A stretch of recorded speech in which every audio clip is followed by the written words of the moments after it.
దాకా పడుకునుండు. ఎవరు మెత్తగా చిట్టా మరెవరు? ఎద్దు. ఎద్దా? ఎద్దు ఇప్పుడు దాకా నిద్రపోయింది, ఇప్పుడే లేచి తిరుగుతోంది పాపం. ఇట్ట అరుస్తే మళ్ళీ పడుకుంటుంది, ఇంకా నూనె ఉండదు, గీనె ఉండదు. ఇంకా ఉషేమిట్రా? నీ కాళ్ళు చేతులు విరిచి గానుగలు వేసి చెప్ప. ఆగో ఆగో ఆగో.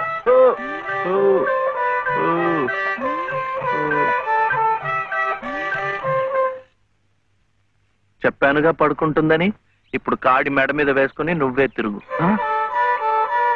తిరుగుతాను. లే రే, ఆ నూనెంతా డబ్బాలోకి ఇస్తావు. ఎంత నూనె తగలడిపోయిందో. చేయమిట్రా? ఇది అమ్మకూడదు, మట్టిలో కలిసిపోయింది. ఒంటికి రాసుకుని తలంటుకో. అంటుకుంటా. కాంతం కాంతం, నువ్వు వెళ్ళి పత్రం పట్టరా. రౌతు కొద్ది గుర్రమని ఊరికే అన్నారటో. బుర్రలేని వెధవ కూర్చున్నాడని తెలిసి అది వెనక్కి తిరిగి తెచ్చింది. ఇది అలవాటై రేపు నేను కూర్చున్నా వెనక్కి తిరిగి తెచ్చి నన్ను వెధవం చేస్తుంది. ఏమిటేది? నేను దమ్మన్నానా? నా నెత్తిరేసి కొట్టు. పత్రం కాదు, పత్రం, స్టాంప్ పేపరు పట్రా. మళ్ళీ సంతకం పెట్టాలా మావయ్య? అవును. నేను పెట్టను. ఎందుకని? ఆయనమ్మ పెట్టద్దంది. పెట్టకపోతే ఈ నష్టం ఎవరు భరిస్తారా? ఎవరు భరిస్తారు? డబ్బా నూనె ఖరీదని తెలుసా? 200. నీ బొంద. ఇది మీ నాన్న మీద జిడ్డావదం కాదు, ప్రశస్తమైన నువ్వుల నూనె. డబ్బా నూనె ఖరీదు సహస్రం. 1000 రూపాయలు. 3 డబ్బాలకి 3000. ఇవో తీసుకో, పెట్టు.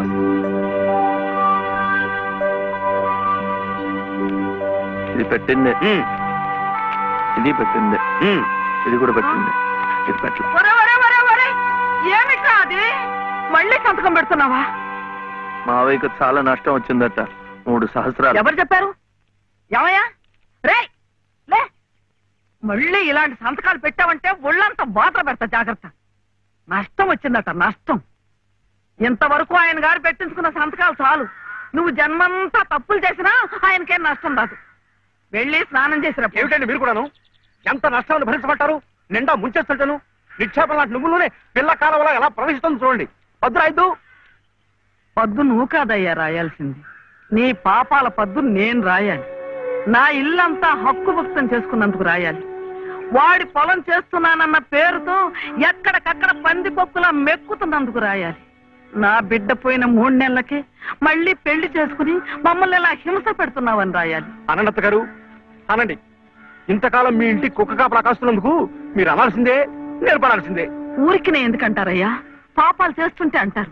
మనిషికి ఒక మాట, గొడ్డుకో దెబ్బని. నన్ను గొడ్డంటావా? చూసువా, సతీ తులసి లాంటి దాన్ని నా నోటితో ఆ మాట అనగలనా? పిన్ని గారు సామెత మర్చిపోయారేమో అని. నువ్వు సతీ తులసి సరే. ఏమిటా శబ్దాలు? ఇంట్లో ఎవరున్నారు? సతీ సావిత్రి లాంటి దాన్ని నన్ను అనుమానిస్తున్నారా? లోపల శబ్దాలు అవుతుంటే సత్యవంతుడికైనా సరే అనుమానం.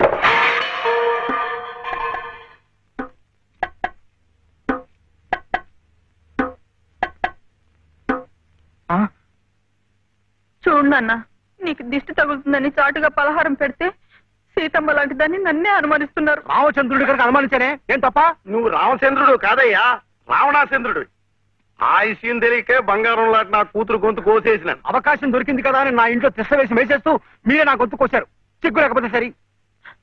సిక్కు లేదని అమ్మ అన్నాడు. అవునన్నా, నేను ఇప్పుడే గోదాట్లో దూకుసేస్తా. నీతో పాటే నేను చచ్చిపోతానన్నా. రా తల్లి. అగో, ఇదే ఈతల పోటీలు అనుకున్నారంటే ఒకళ్ళ వెనకాల ఒకళ్ళు దూకడానికి చావడానికి. మీరెవరు చావక్కర్లేదు. మీరు ఇక్కడే బతికి చావండి, నన్ను చంపండి. పట్టు సీర తెస్తానని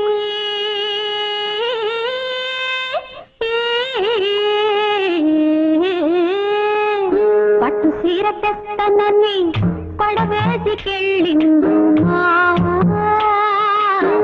పట్టు సీర తెస్తానని పడవేసికెళ్ళిందు మావా. గట్టి సేరేదాకా అటగే ఉండు, పట్టపగలల్లే ఓ సందమావ, పట్టపగలల్లే ఓ సందమావ. సుబ్బులు!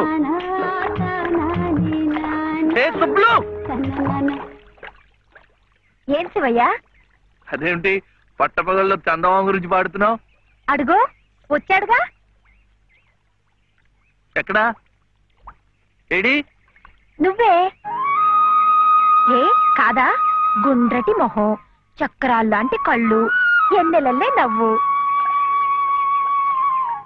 అయితే పాడుకో. ఏ శివయ్య, కాస్త ఇటొచ్చి ఈ ప్రద్దెళ్ళు అందడం లేదు.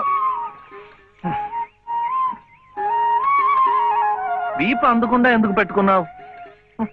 మీ ఆడాలతో ఎప్పుడు ఇదే గొడవ. తాలిబొట్టు తెస్తానని తాళరేవుకెళ్ళిండు మావా. తాలిబొట్టు తెస్తానని తాళరేవుకెళ్ళిండు మావా. ఆలిమయ్యేదాకా వెళ్ళిపోమాక ఎన్నెలమ్మ తోడు సంగమా. ఎన్నెల్లమ్మ తోడు సందమావా. ఎన్నెల్లమ్మ. ఏమైంది? అవును, వెంకటస్వామి తాళ్ళిబొట్టు తీసుకురాగానే నీకు పెళ్లి అయిపోతుంది అన్నమాట. ఎట్టా అవుద్దయ్యా, నాకంటే పెద్దాడివి, నీకే కంది. నన్ను చేసుకోనందిగా, ఇంకెట్ట అవుతుంది? ఎవరంది? మా మావయ్య కూతురు చిట్టి. బంగారు కొండవి, నిన్న అంది. ఎందుకంది?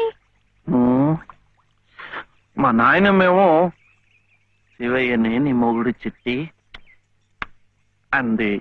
చిట్టేమో నేను నీ పెళ్ళానా బావా అని నన్ను అడిగింది. నాకేం తెలుసు, నానమ్మ అడుగు అన్నాను.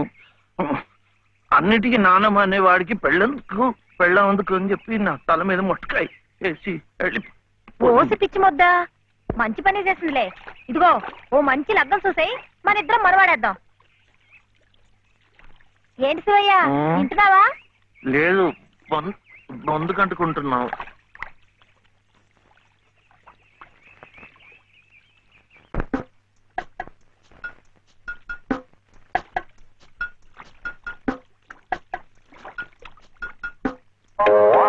ఏం శివయ్య, పెళ్ళనగానే చేతికేదో కరెంట్ వచ్చినట్టుగా ఉంది.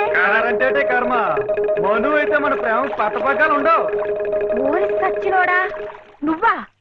ఎల్లెలో ఏటే సుబ్బులు, చెయ్యి మారగానే సాకు తగిలిందటే చుట్టుకున్నావు. పట్టేవాళ్ళ బుద్ధేంటో ఆ చెయ్యి వాటంలోనే తెలిసిపోద్ది. అమ్మో!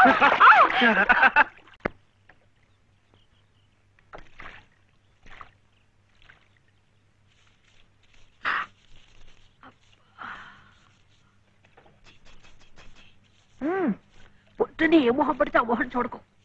అత్తయ్య ఏదో ఉండనా లోపలికి వెళ్ళు.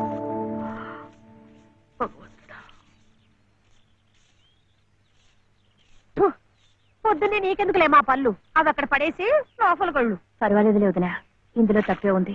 తప్పే ఉంది అని నిలదీసి అడిగితే నేనేం చెప్పను? నిన్న పొద్దున్నే నీ మొహం చూశాక ఆ పక్కింటి ఆయన కాలు జారి పడ్డాడట. వాళ్ళ ఆవిడ ఒకటే తిట్టిపోసింది. పొద్దునే లేచి ఎవరైనా కాస్త మంచి మొహం చూడాలనుకుంటారు పాపం.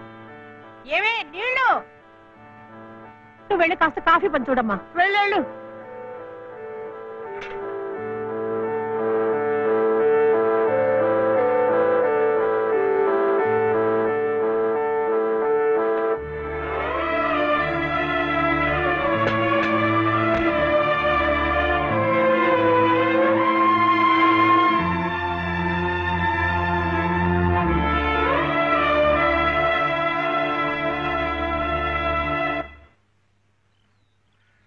లలితమ్మ గారు, అదేమిటి రోజు ఎంచగ్గాను దుర్గమ్మ గారు అని నా పేరు పెట్టి పిలిచేదానివి, ఈ రోజేమిటి లలితమ్మో అంటా గావుకేకలు దుర్గమ్మ లలితమ్మ అయిపోయింది ఏమిటి? అదెట్టా అవుతుందమ్మా, దుర్గమ్మే లలితమ్మే. నా జాకెట్ నా లాగు, నా చొక్క ఎక్కడా? ఇదిగో బాబు, తమ చీరలు 2 రాసుకోండి. ఒరే చెంపక్కడ పెట్టరా.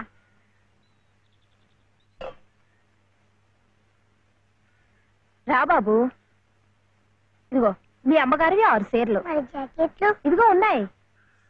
ఇవి నీ చట్లు నిక్కర్లు, జాగ్రత్తగా పట్టుకెళ్ళు. అమ్మో ఇన్ని బట్టలే, మొగుడుతో కాపురం చేసే నేనే ఒంటి మీద బట్ట రాతి మీద బట్టతో అఘోరిస్తున్నాను. మొగుడు లేని ఇవిడి గారికి అమ్మా రేవు కారు చీరలే. ఇట్ట ఈ స్త్రీలకి ముస్త్రీలకి ఆయన గారి సంపాదనంతా తగలేస్తే నేను నా బిడ్డలు అడుక్కు తినాల్సిందే. చిచ్చి మీ బట్టలే అనుకున్నాను. మీ మనసు కూడా నీరకాయ పట్టి మురికెత్తిపోయింది. ఒక్కసారి మీ ఆయన గారు ఉడకేసి ఇస్త్రీ చేస్తే నా స్వామి రంగా. ఏమిటే గొడుగుతున్నావు? అబ్బే ఏం లేదమ్మా. అయినా మీరు కూడా ఏందమ్మా, దేవుడు ఏదో చిన్న చూపు చూడబట్టి ఆవిడ మీ ఇంటికి వచ్చింది గాని నిన్నటిదాకా ఆవిడ లక్షణంగా బ్రతికిన మనిషేగా. అంటావు మధ్యలో నీ సమయం పోయింది. బట్టలు ఎక్కువేస్తే డబ్బు బాగా గుంజొచ్చని నీ ఆలోచన. ఆవిడ గారి బట్టలకి మీరేం డబ్బు ఇవ్వక్కర్లేదులేండి. పుట్టాడు కష్టంలో ఉంది. ఆవిడికి ఈ పాటి సాయం చేస్తే పుణ్యమైనా దక్కుద్ది.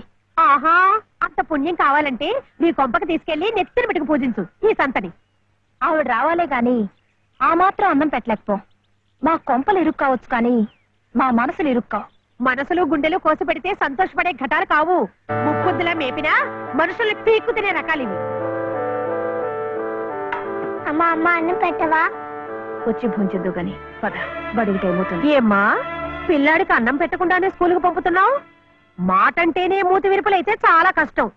ఈ పూటైతే మానిపించావు, మధ్యాహ్నం తప్పుతుందా, సాయంకాలం తప్పుతుందా, రాత్రికి తప్పుతుందా? ఈ ఒక్క పూట అలా చేస్తే మాకేం మిగిలేదు లేదు. శుభ్రంగా కూర్చోపెట్టి వెళ్ళవయ్యా వెళ్ళు. అది కాదు దనా, నిన్న పొద్దున అన్నం తిని కక్కుకున్నాడు, అందుకని. పడ్డలేదంటే ఇడ్లీలు బొడ్లీలు చేస్తాననుకుంటున్నావేమో. 3 రోజులు అన్నమైనా కుండలో వేస్తే ఎగబడి తింటారు నా బిడ్డలు. వేడు అలవాటు చేసుకుంటాడు వదినా.